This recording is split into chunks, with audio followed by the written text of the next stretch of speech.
Komisi Pemberantasan Korupsi menetapkan Bupati Sidoarjo Gus Muhtar sebagai tersangka. Ini dengan kasus 2,7 miliar uang insentif yang dikumpulkan oleh stafnya, dan kemarin sudah memakan korban. Ari Suryono, Kepala BPBD Sidoarjo, sudah ditahan oleh KPK. Bagaimana menurut kalian? Apakah ini karena Pilpres sudah selesai maka penegakan hukum kembali tegak, atau ini memang kesalahan bupati, atau ini bupati menjadi sebuah korban dari proses yang dia tidak tahu? Bagaimana menurut kalian? Menurut analisis saya,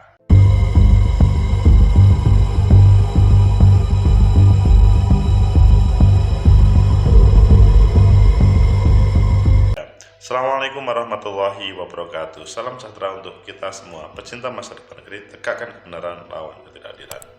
Gus Muhtar masih muda, menjadi Bupati Sidoarjo mulai 2021. Sekarang menjadi tersangka oleh KPK. Sepertinya kalau menjadi tersangka oleh KPK, ini adalah kasusnya serius, agak sulit di SP3 atau dihentikan, kecuali lanjut dan kemudian berproses dan akhirnya menghasilkan sebuah keputusan hakim yang memasukkan ke penjara. Ayo kita baca di beberapa media, selanjutnya kita kupas sebenarnya apa yang terjadi sampai dia bisa masuk penjara atau menjadi tersangka. Belum masuk penjara, masih menjadi tersangka. Pertama kita lihat di Kompas. KPK tetapkan Bupati Sidoarjo Gus Muhtar tersangka dugaan korupsi. Sepertinya nggak percaya seorang Gus, anak kiai, tapi kemudian korupsi. Tapi ini yang terjadi di pemberitaan di Kompas. Kemudian yang kedua di CNN Indonesia, KPK tetapkan Bupati Sidoarjo Gus Muhtar jadi tersangka korupsi. Wah. Kemudian di Detik, KPK tetapkan Bupati Sidoarjo Gus Muhtar tersangka pemotongan insentif ASN. Bukan bahasa korupsi, tapi pemotongan insentif. Kemudian yang keempat adalah KPK tetapkan Bupati Sidoarjo Gus Muhtar tersangka pemotongan insentif. Kalian memilih yang mana? Oke, kita pilih yang Detik dan kemudian kita tambahkan yang lain kalau ada yang belum. KPK tetapkan Bupati Sidoarjo Gus Muhtar tersangka pemotongan insentif ASN. Insentif ASN. Surabaya, Komisi Pemberantasan Korupsi telah menetapkan Bupati Sidoarjo Muhtar Ali atau Gus Muhtar sebagai tersangka. Gus Muhtar menjadi tersangka dugaan kasus korupsi di wilayahnya. Penetapan tersangka ini usai Gus Muhtar diduga terlibat korupsi di lingkungan Badan Pelayanan Pajak Daerah BPBD Sidoarjo. Kami mengkonfirmasi atas pernyataan media bahwa betul yang bersangkutan menjabat Bupati di Kabupaten Sidoarjo periode 2021 sampai dengan sekarang, kata Kabag Pemberitaan KPK dilansir oleh Detik News. Ali belum menjelaskan lebih detail terkait peran dan sangkaan pasal untuk Gus Muhtar. Dia mengatakan KPK akan menjelaskan perkembangan kasus ini secara bertahap. Perkembangan dari penanganan perkara ini akan kami sampaikan bertahap pada publik. Ali mengatakan Gus Muhtar ditetapkan sebagai tersangka dari keterangan saksi dan tersangka lainnya dalam kasus tersebut. Dia mengatakan gelar perkara terkait aliran dana dalam kasus itu juga telah dilakukan sebelum Gus Muhtar ditetapkan sebagai tersangka. Melalui analisa dan keterangan para pihak, kemudian dengan temuan tersebut, sebelumnya Gus Muhtar telah diperiksa KPK pada Jumat tanggal 16 Februari 2024. Ia berjanji akan kooperatif dalam menjalani pemeriksaan sebagai saksi kasus dugaan korupsi. 16 Februari itu adalah 2 hari sesudah coblosan. Betul begitu.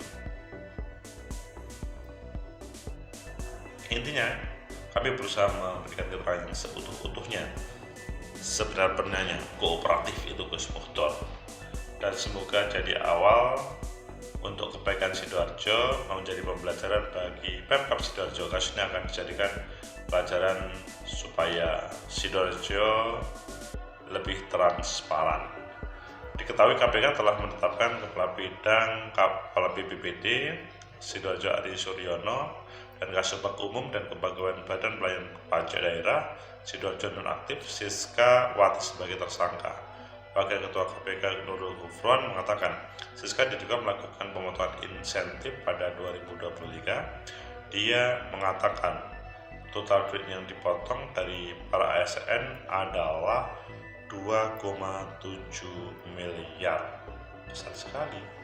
Insentif itu seharusnya didapatkan oleh pegawai BPBD Sidoarjo atau perolehan 1,3 triliun dikumpulkan selama 2023. Namun kata Gufron, Siska juga memotong duit itu sejumlah 10-30%. Lalu uang diduga diserahkan secara tunai dalam UTT pada Kamis 25 Januari. KPK mengamankan duit 9,9 juta dari total 2,7 miliar dikumpulkan dengan memotong insentif ASN. Jadi sebenarnya kalau waktu UTT hanya 69,9 juta. Pemotongan dan penerimaan dari dana insentif dimaksud diantaranya tersebut untuk Kepala BPBD dan Bupati Sidoarjo. Ini kan Bupati sebagai korban atau Bupati itu adalah memang yang mempunyai otak untuk itu. Ini belum tahu yang sebenarnya. Pecinta masa depan, tegakkan kebenaran, lawan ketidakadilan. Memang pada waktu suasana Pilpres dahulu semuanya sesudah 25 Januari semuanya berpikir wah ini ada apa hubungannya kok selanjutnya KPK turun ke Sidoarjo, dan selanjutnya waktu itu ada yang tersangka dan masuk penjara di KPK 25 Januari. Ya waktu itu juga ada perbincangan kemungkinan ini Bupati Sidoarjo terlibat. Pada waktu itu pilihan dukungan Bupati Sidoarjo selanjutnya menjadi berubah pasca ada tema KPK tersebut. Awalnya sangat kuat kepada 01, kemudian berubah kepada 02. Dan pada kesempatan ini dia sekarang menjadi tersangka. Apakah ini Bupati Sidoarjo adalah korban dari proses yang tidak diketahui yang dilakukan oleh para pejabatnya mengatasnamakan bupati, atau ini adalah sebuah proses yang ya sebetulnya sudah banyak tapi ini yang tertangkap saja, atau ini adalah proses kasus politik atau korban politik karena kemudian harus ada yang dianggap bersih ketika ada orang yang kotor. Bagaimana menurut kalian? Menurut analisis saya, pertama, bahwa penegakan hukum itu harus dilakukan itu iya, semua pasti setuju. Penegakan hukum harus ditegakkan tanpa pandang bulu, karena itu menjadi harapan bagi semuanya. Indonesia adalah negara hukum, panglima tertinggi adalah hukum. Tidak boleh ada yang mengalahkan dibanding dengan hukum itu sendiri. Sehingga ketika KPK memproses pada tanggal 25 Januari OTT oleh KPK, semua pasti support terkait dengan hal ini. Hanya ketika pada waktu itu seakan-akan dalam tanda kutip Gus Muhtar aman karena ada pelimpahan dukungan capres, kemudian orang bertanya ini sebenarnya bagaimana, tetapi ya semua melihat bagaimana proses selanjutnya. Intinya bahwa dalam proses penegakan hukum semua setuju bahwa hukum itu harus berdiri tegak, runcing, tidak hanya ke atas dan ke bawah, ke semuanya, tegak ke semuanya, sehingga siapapun kalau memang bersalah harus diproses dan kemudian KPK harus serius. Kemudian yang kedua, apakah ini Gus Muhtar adalah korban sebuah politik? Karena ada tema Pilpres kemudian dia salah satu yang dibidik, apalagi Jawa Timur dan Sidoarjo. Mungkin pasti ada perbincangan seperti itu. Tapi kalau menurut saya, ini menjadi seorang kepala daerah itu harus cerdas. Jadi harus dibedakan antara penegakan hukum dan proses politik. Kalau orang cerdas maka dia tidak akan korupsi. Kalau orang cerdas maka dia ketika melihat proses politik, maka dia tidak harus ikut ke sana kemari, tapi mengikuti apa yang menjadi tema dari bagaimana membangun negeri. Kalau hanya ikut-ikutan maka dia akan selalu menjadi semacam tersangka dalam suasana politik yang ada. Sehingga kalau dalam hal ini kalian bisa memberikan penilaian terhadap hal itu, terhadap apakah Gus Mustor ini adalah sebagai kasus atau sebagai korban politik pemilu 2024 atau tidak. Kalau menurut saya sih, Gus Mustor pada kesempatan ini perlu mempertanggungjawabkan terhadap apa yang terjadi di BPBD Sidoarjo. Kalau memang dia tidak bersalah maka akan aman, meskipun ini agak sulit terjadi. Tapi kalau tidak, kalau kemudian dia memang salah, ya harus ditegakkan. Proses politik tidak bisa menghalang-halangi hal ini. Gerakan politik tidak bisa. Ini adalah penegakan hukum. Mungkin semua, ya ampun, Gus Mustor orang yang dihormati, disayangi. Tapi inilah sekali lagi, dalam hal penegakan hukum, hukum sebagai panglima tertinggi di negeri ini, maka itu harus ditegakkan supaya tidak ada yang bermain-main dengan penegakan hukum itu sendiri. Kalau menurut saya sih, Gus Mustor pada waktu 25 Januari itu sudah tahu apa yang terjadi, sehingga waktu itu seharusnya bersikap seperti apa dan kemudian tidak terintervensi untuk melakukan gerakan politik.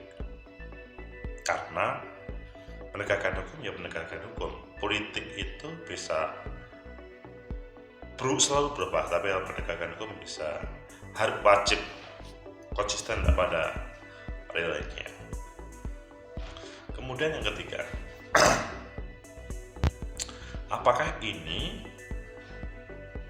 akan menjadikan Gus Mustor sebagai korban politik selanjutnya? Maksudnya dia tidak akan bisa memproses dalam proses pilkada selanjutnya, dan kemudian seandainya proses dia akan mudah dikalahkan.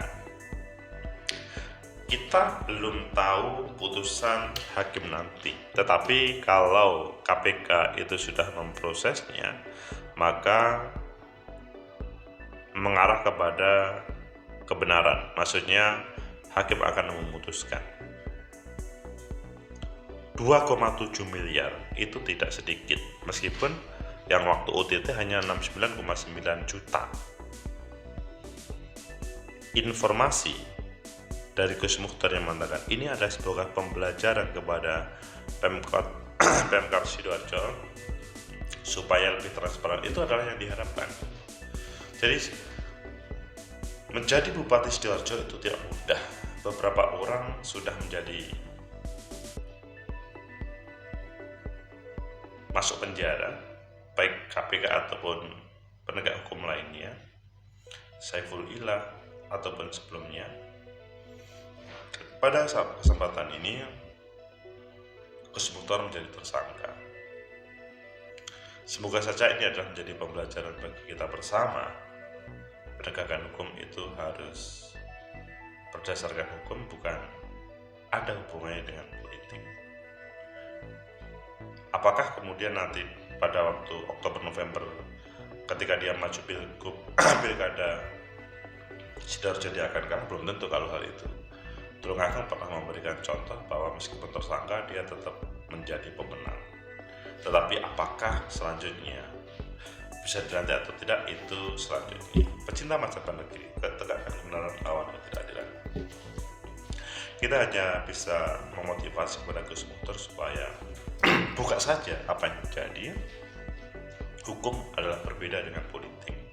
meskipun politik bisa mengintervensi, tetapi hal itu akan menjadi catatan negatif dalam proses penegakan hukum kalau birokrasi politik mengintervensi terhadap penegakan hukum. Semoga bermanfaat, teman-teman KPK tetap berjalan dengan apa yang menjadi pedoman penegakan hukum, dan teman-teman masyarakat Sidoarjo mendoakan saja semoga ini tidak terjadi. Ya, ini adalah menjadi hanya sebuah korban saja, tapi kalau memang terjadi ya harus dihadapi dengan dada membusung ke depan. Semoga bermanfaat. Like, subscribe, comment, and share. Sampai jumpa.